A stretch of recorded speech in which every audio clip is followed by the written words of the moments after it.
Yo boys, so at the start of my last video, I asked y'all, leave your controversial opinions in the comments, and after reading them, I'm starting to regret asking that because you guys said some absolutely diabolical things, but let's just get straight into it. Obviously, not talking about MW3 Zombies.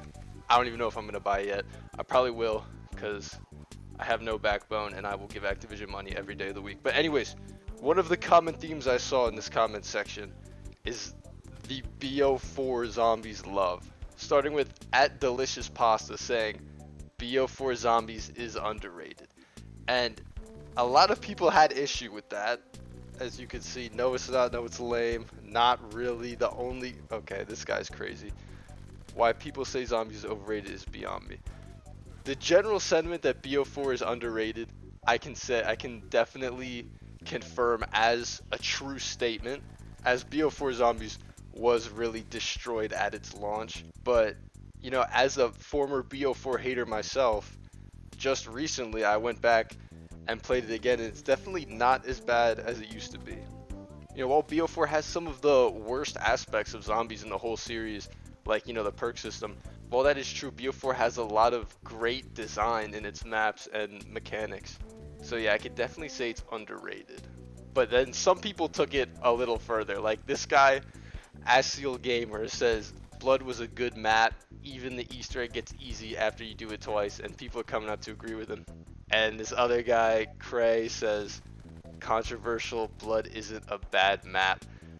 And I don't know about that. I don't know if I can fully agree with that. I went back and did Blood solo for the first time in years, like a couple weeks ago, and it was just a miserable experience. I really cannot say that Blood is better than I really gave it credit for.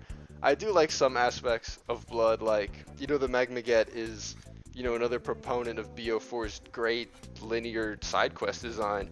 You know, like the Magmaget is, you think about the process of getting it, it's just a fun and easy process. You get the Blunderget from the free side quest, and then you put it in the furnace or whatever the fuck, and then boom, you get the Magmaget. It's fun, it's simple, and it's a good reward. That's just like a really great part of Blood, but everything else really just falls apart, especially when you start doing the main quest. I'm not going to completely tear apart Blood because this is not like a full dedicated Blood video, but you know, like a perfect example is the challenge part of the quest. All of the challenges in the main quest that you have to do are dog shit, except maybe the Banjo step. And my biggest issue with the Morse code step is that it requires you to stand still and interact with an object for way too long than is warranted in a game of solo zombies. It relies on, you know, you need to use elixirs like Undead Man Walking, or you need to have somebody else to train the zombie, but on solo it's literally atrocious having to insert the numbers into the Morse code. And that combined with the fact that the entire Blood Easter egg, you need to be constantly maintaining your shield, and it's just not fun. It's not fun having to hold shield charges and having to suck up 3 zombies soul for each charge. And then combined with that, it's on the BO4 system where zombies will bleed out after 10 minutes ending the round. It's just, all of that combines just make a entirely lame experience. And then you look at the high rounds, like Blood has a pretty boring high round strat, which it's just a trap strat, which is, you know, whatever, but it's nothing great. And then you look at the Pack-a-Punch. The 3 Pack-a-Punch locations are entirely across the map from one another, and you have no idea of being able to tell what's where. And it's just a crazy misstep when in so many previous maps that have had different moving Pack-a-Punch locations, they've almost always given us a way to tell exactly where it is. Like, if Blood at each station had, like in Horizon Drag, where it has the little light where the Pack-a-Punch actually is, they could have put that in Blood. I don't know why they didn't. It just tells me this was like a deliberate choice. They want you to wander around the map looking for the machine. It's crazy. And not even that would save it, because you'd still have to do way too much running. And on a map like Horizon, the Pack-a-Punch locations are all, you know, connected a lot better, and there's even fast travel to help with that. The map has a lot better design in terms of interconnectivity than Blood does, but it would at least help. You would at least get rid of those times where you go to the first location, it's not there, you go to the second location, it's not there, and then you have to go to the third location. And then this guy, Foxy, says, I've been playing zombies for 8 years, and yes, I like Vanguard Zombies and still play it. and I have absolutely no idea what this guy is talking about. I need him banned from my chat room forever because this is frankly a diabolical take. But for all further hate directed towards this man, it's him. This is the guy that plays Vanguard Zombies. This is the 0.1%. That's just a bad place in time thinking about Vanguard Zombies, so I'm just going to move on. Controversial opinion. Zombies should take a break and bring back Extinction from Real Dark Reaper. It's actually an interesting idea, because when you think about Extinction, you know, hear me out. Let me preface this with a huge hear me out. I'm no Extinction fanboy, but as you see the direction they're taking zombies into with Vanguard and Outbreak and now Modern Warfare 3 Zombies, it's clear that they see Easter egg main quests as a type of Destiny raid. They're doing everything in their power to push the kind of main quest ideology onto a more casual audience, and that's how they can really make it mainstream, because they know that the hardcore zombies audience enjoys Easter eggs and main quests, and they think that if they can turn it into this Destiny style raid mode, then they can both please the old and casual audience.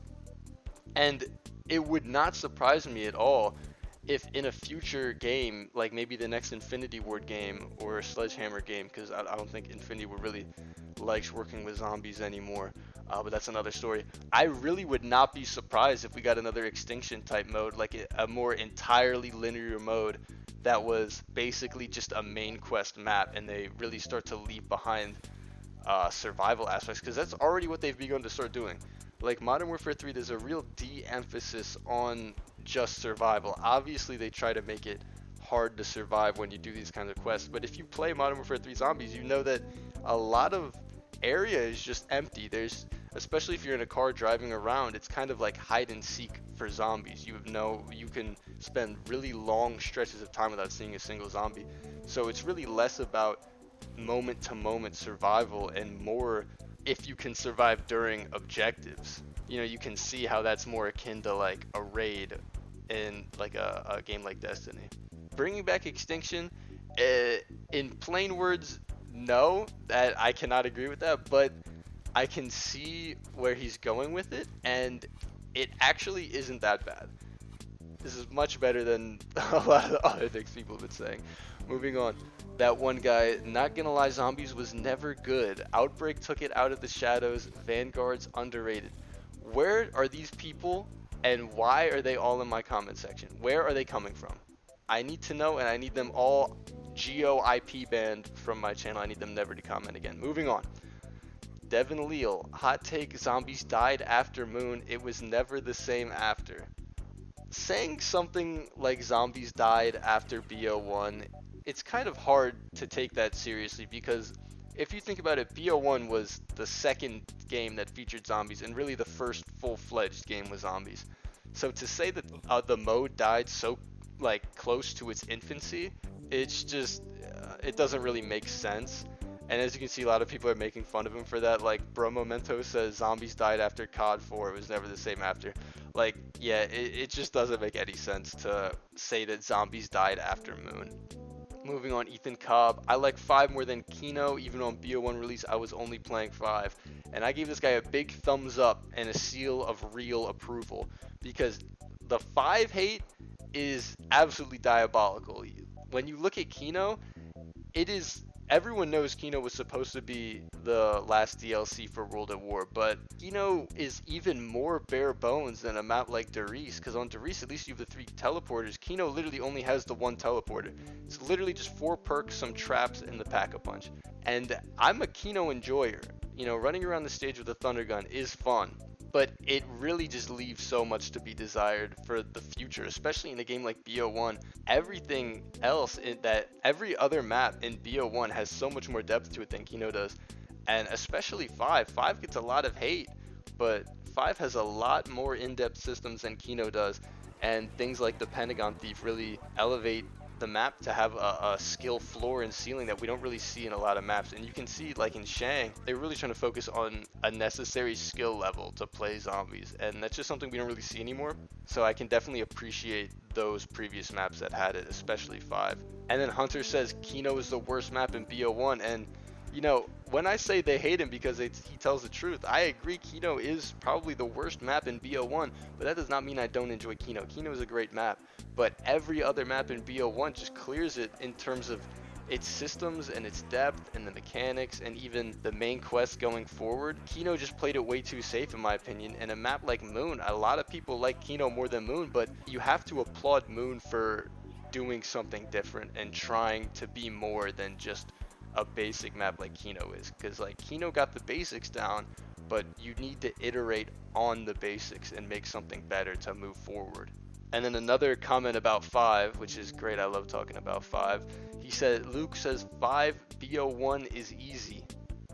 I just left a huge I'm gonna need you to elaborate, boss, because yes, I'm gonna need him to elaborate on that, but in the sense that a lot of people say 5 is like one of the hardest maps. I believe 5 is a relatively hard map, but a lot of the difficulty in 5 can be worked around. Like everybody hates the Pentagon Thief, right? But if you know to stack up your claymores, you can take him out super easily and get a free bonfire sale. And that really flips the map on its head as being this hard map to, you know, you figured out how to subvert this hard map and now you're being rewarded making it an easier map. You know, other parts of 5 are not easy, like high rounds. After you get to a certain round, you need to start running the trap by the quick revive machine, and that is brutal. That's not easy. But in like a lower round sense, like round 35 isn't really that hard. And if you just learn the map, you can really have a great time with 5. Now moving on to Black Ops 2. Hertz 5412 says Transit is a fun map. And you know, I kind of cook him a little bit, but you know, I was literally just playing Transit yesterday. Transit is not an objectively well-made map. It definitely had potential and it definitely had some crazy design flaws, but it doesn't mean it can't be fun. Transit's definitely fun. It could definitely be fun to run through the fog and like see your friends get lost in the fog by the denizens and stuff. It's definitely fun to ride the bus. It's just not consistently fun. I don't think anybody's loading up Transit every single day, but Transit is definitely a fun change of pace, especially with friends. Anyway, moving on to Die Rise. Die Rise is a W map, and Blundell was the downfall of zombies. Now, this is kind of two takes, and I do not want to be misconstrued as supporting this entire comment, but this guy is a Die Rise supporter, and you know, he may think Blundell was the downfall of zombies, but I'm a Die Rise supporter too. We need to stay together, man. Die Rise just gets way too much hate. I'm not going to get into it because I really want to talk about Die Rise in its own video and talk about itself separately and why people have misunderstood that map. But anyways, he says Blundell was a downfall of zombies, and this I can entirely not agree with in any sense. Blundell really added a layer of complexity to zombies that wasn't there before. And you look at Zelensky, after Moon, they needed to iterate upon zombies more. And, you know, you look at Kino to 5. That's a real innovation and new iteration of the mode. You know, it really changed after that. And after BO1 to BO2, they need to take another step forward. And without the kind of quest-centric maps that Blundell evolved the mode into, they had to evolve it some other way. And they start making super gimmicky maps. Like Transit is super gimmicky, it's the bus, the huge map. Die Rise is super gimmicky, you know, even though I love it. They're just innovating on the mode in the wrong way, and then Blundell takes a hold and he kind of innovates it in a new way. So I really think Blundell did save zombies, because without this kind of main quest centric focused design, I really think that, you know, there's only so much you can do with just a survival horde mode, which is basically what it was at the time.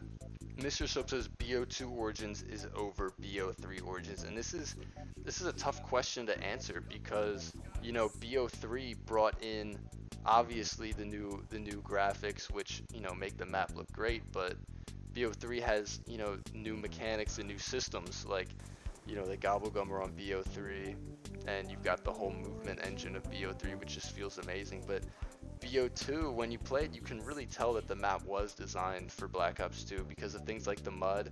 They kind of just don't work as well as they do on BO2. And other things like the glitches that are still available on BO2, like with the fire staff to get through that whole step of the Easter egg. It just makes it a more enjoyable experience on Black Ops 2 when you go for that main quest. And you can really tell because that's where all the speedrunners are playing it. But besides that, I really think it's a close one because they are functionally the same map. It's just if you really look into it, you can kind of pick apart, you know, this here and this there. Before we get into the last comment, I want to ask you guys, what are your thoughts on Modern Warfare 3 Zombies? Because I don't know, man. I'm kind of on the fence right now. I might cop, I might not. Don't know yet. Convince me. Either way of your case, take your sides in the comments. But anyway, the last comment, why would anyone play zombies when OG Fortnite map is back? November 3rd, I will be there no matter what. This is absolutely true. I just caught a dub on the OG map and I'm planning on many more. But before I end this video, 98% of you guys aren't subscribed. That's fucked up. So make sure, comment thoughts on MW3, like and subscribe, because why the hell not? I gotta go catch another dub on OG Fortnite. That's all. Peace out, boys.